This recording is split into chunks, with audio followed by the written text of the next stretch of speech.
Now, the Prime Minister, of course, was speaking just now in Devon. Let's speak to a former Tory MP who used to represent a Devon constituency, Mr Neil Parish. Neil, welcome to the show. Always a delight to have your company. A very robust comment, I felt there, from Rishi Sunak at the tail end of that question and answer session when asked by GB News' political editor Chris Hope if he felt the junior doctor strikes were timed specifically to harm the Conservative Party. He was clear. He said yes, he feels they clearly seem incredibly politically motivated. Yes, I mean, it was nice for me to see Rishi Sunak in, part of what was my old constituency, a very good military company there that makes military operations. I better not mention their name, but it was good to see him there. And I think he was making it absolutely clear that, you see, when you ask for 35%, as the junior doctors have asked for, and I know they have, lagged behind over the years, but it's just not reasonable in the economic climate to ask for so much. And I think the trouble is, Nigel made the point that the government should be talking to the junior doctors more, but I think until they ask for a more reasonable settlement, then I can understand the reticence of the government not to go anywhere near the 35%. And of course, most of the health service has settled for the 10, 12% that they've been offered. So I think the junior doctors are politically motivated. It is a general election. They've got the right to strike, so they have struck. But it will be interesting, and that's where, because I do quite often a panel with Nigel on Mark Dolan's show, and we're very often having a little disagreement. But I think the tail will wag the dog if Labour gets in, because the unions will get much more powerful. They're already, showing their teeth, tails and teeth, a bit of mix-up of my metaphors, but you know where I'm coming from. Yeah, I wanted to ask you on that point, Neil Parish, because today a letter was written by ASLEF, the TSSA, Unite, the NUM, CWU and the FBU. They wrote to Sir Keir Starmer on the issue of the suspension of the whip from Diane Abbott, and that seemed to have forced something of a U-turn. And now the junior doctor strikes, the unions are flexing their muscles. The unions seem to be coming to the fore. A lot of people saying that they remember the old days of the Labour Party when they were running the country. The unions had a huge stronghold. We've hardly had a functioning train service for these past few years. Is this a taste of things to come, do you fear?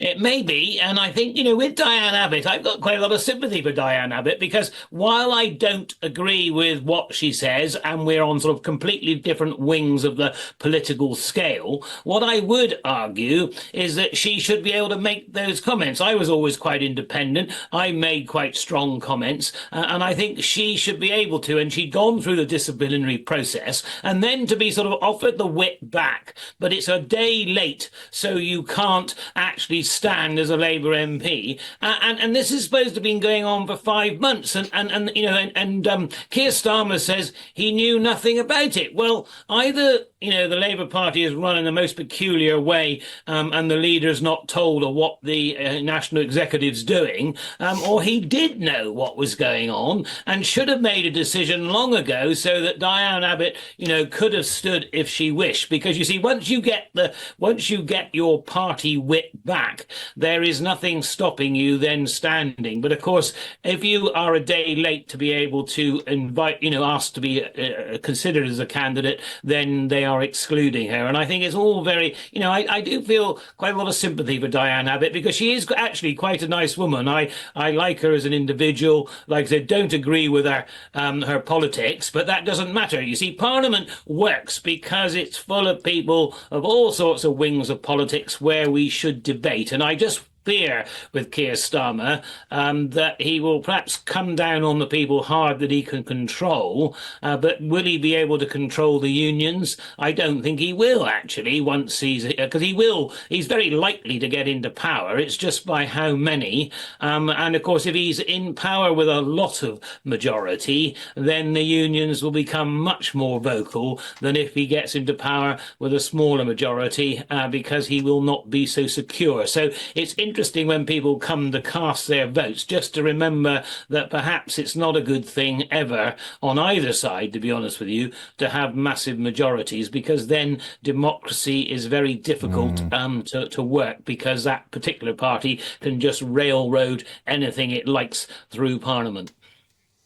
OK, thank you very much, Neil Parish, for joining us on the show, and a most unexpected act of political charity there towards Diane Abbott. Always a delight to have you. Thank you very much. Now let's speak to the man who asked... Thank you. And now let's speak now to the man who asked that final question to the Prime Minister about the junior doctor strike. And, of course, it's GB News' political editor, Christopher Hope. Chris, excellent question there, Chris. You put the Prime Minister on the spot, and we got the conversation onto who is really in control. The Prime Minister there very clearly saying he felt these junior doctor strikes were politically motivated. Chris Hope, can you hear us?